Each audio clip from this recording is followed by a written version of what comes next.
Halo semuanya, kembali lagi dengan saya Ulfiana. Di video ini kita akan membahas tentang sistem periodik unsur.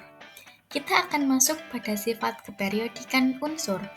Untuk mendapatkan pemahaman yang lengkap, pastikan menonton hingga akhir video ya. Sifat periodik unsur. Sifat periodik unsur itu adalah sifat yang bisa kita lihat dari tabel periodik kecenderungannya. Sifat keperiodikan unsur ada 6 macam. Yang pertama, jari-jari atom dan ion.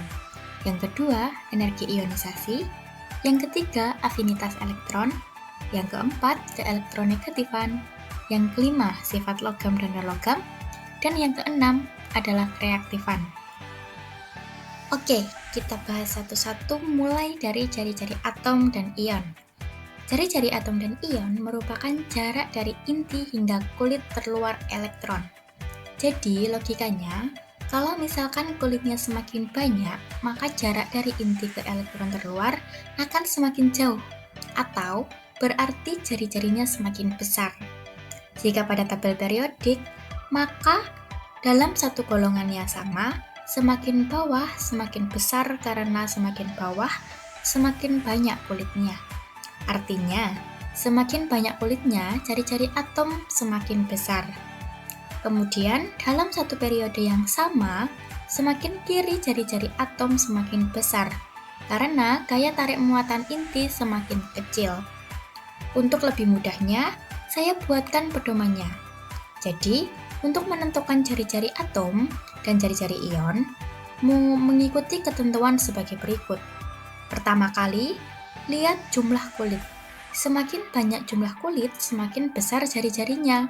Kemudian, misalkan jumlah kulitnya sama, lihat jumlah proton. Semakin banyak jumlah proton, semakin kecil jari-jarinya. Karena semakin banyak proton, artinya gaya tarik inti semakin kuat. Elektronnya semakin rapat, sehingga jari-jarinya semakin kecil. Kemudian, jika jumlah protonnya sama, maka lihat jumlah elektronnya. Semakin banyak jumlah elektron, semakin besar jari-jarinya. Jadi perlu diingat ya urutannya. Yang pertama kali, lihat kulitnya. Yang kedua, lihat jumlah protonnya. Dan yang ketiga, lihat jumlah elektronnya. Kita lanjut ke sifat keperiodikan berikutnya, yaitu energi ionisasi. Energi ionisasi adalah besarnya energi yang digunakan untuk melepas satu elektron dari suatu atom netral dalam wujud gas, sehingga terbentuk ion berwujud gas dengan muatan +1. Dalam satu golongan, dari bawah ke atas, energi ionisasi semakin besar. Hal ini karena semakin banyak kulitnya menyebabkan gaya tarik inti terhadap elektron terluar semakin lemah. Masuk akal kan? Ya kalau semakin banyak kulit, maka jarak dari inti atom ke kulit terluar itu semakin besar, yang berarti gaya tariknya semakin lemah. Maka, energi yang diperlukan untuk melepas satu elektron yang terluar akan semakin mudah. Artinya, energinya semakin kecil. Berikutnya, dalam satu periode dari kiri ke kanan, energi ionisasi semakin besar, karena muatan inti yang semakin besar menyebabkan gaya tarik inti terhadap elektron terluar semakin kuat.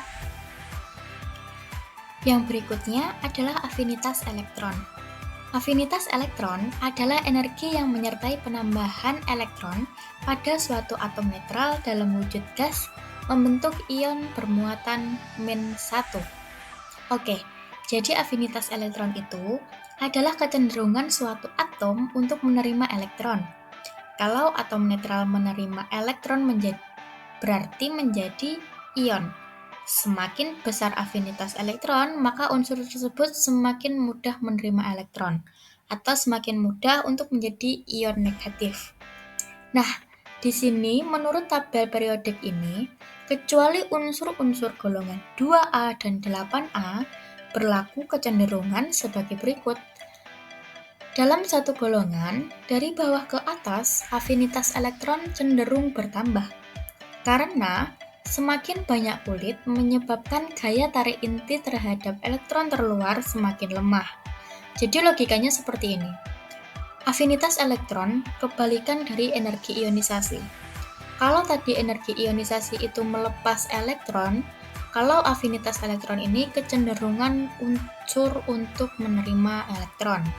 Jadi, kalau misalkan semakin banyak kulit, artinya jarak antara inti dengan elektron terluar semakin besar.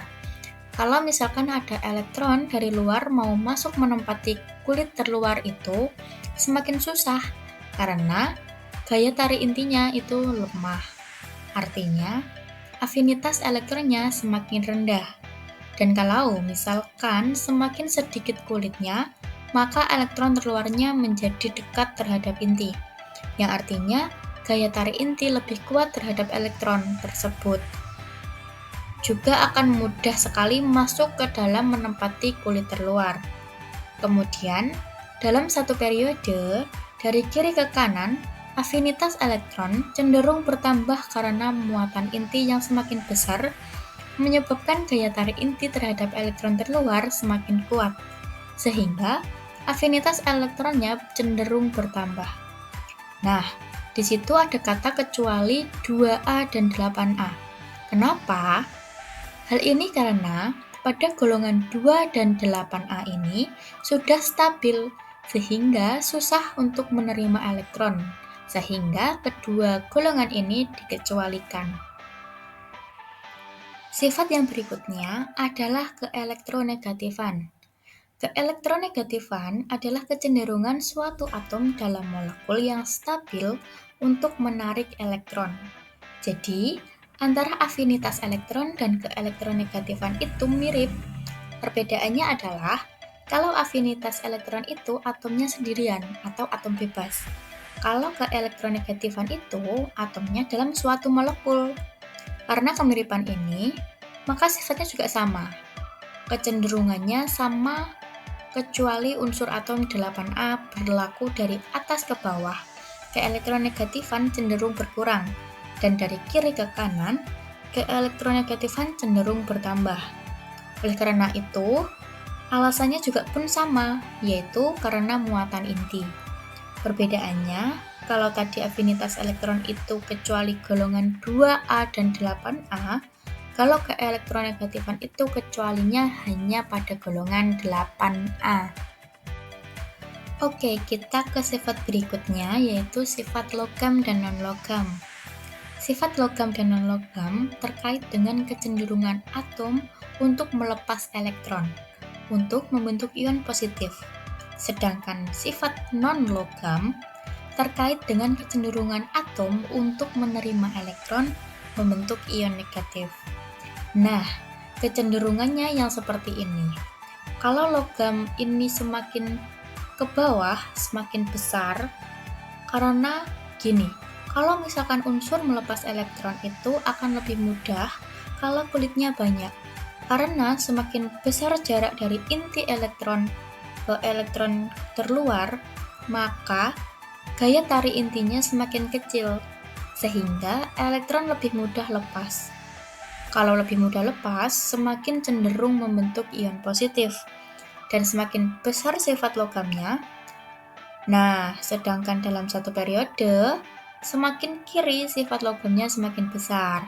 Karena dalam satu periode, kalau semakin kiri jumlah protonnya semakin sedikit, sehingga gaya tarik inti semakin lemah, dan elektron akan lebih mudah lepas, sehingga sifat logamnya semakin besar.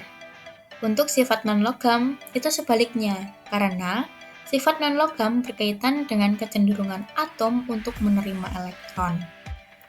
Sifat keperiodikan yang terakhir adalah kereaktifan. Nah, di sini parameter kereaktifan unsur logam itu kemudahan melepas elektron atau energi ionisasinya kecil. Sedangkan unsur non-logam itu kemudahan menerima elektron. Atom keelektronegatifan yang besar dalam satu periode dari kiri ke kanan, kalau unsur logam kereaktifannya semakin kecil, sedangkan unsur non-logam kereaktifannya semakin besar kecuali gas mulia atau 8A, karena kereaktifannya sangat kecil, karena dia sudah stabil. Lalu, dalam satu golongan dari atas ke bawah, untuk logam kereaktifannya semakin besar dan unsur non-logam kereaktifannya semakin kecil. Alasannya pun mirip, jadi ujung-ujungnya adalah gaya tarik inti sama seperti yang tadi. Ini merupakan percobaan sederhana menggunakan virtual lab crocodile chemistry untuk melihat kereaktifan logam transisi.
Oke, sekian dulu untuk video kali ini. Thank you for watching.